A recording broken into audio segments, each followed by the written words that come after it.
To find and manage sound settings on Nothing Phone 3, first of all, we need to go to Settings. Then in Settings, we're going to scroll down a little bit and go to Sound and Vibration over here. Here we can adjust the volume of media, ringtone, notification, and alarm. We can also choose the media output over here. Besides that, we have Do Not Disturb, where we can turn it on or off, and we can also find schedules and some other settings. We have Flip to Glyph, which is pretty much flip to silent. We have vibration settings, so if you need to turn on or off some vibration options, then of course you can do that over here. We have the choice of the ringtone, so here we can change our ringtone on our phone. We can also go over there in order to find how these ringtones also show on the Glyph matrix.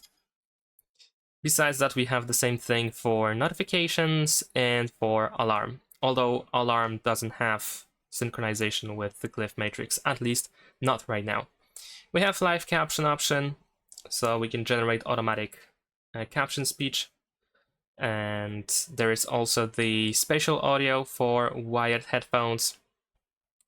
There is also media settings, so you can, for example, pin media player. We can show media player on lock screen, and we can also show assistant media recommendations.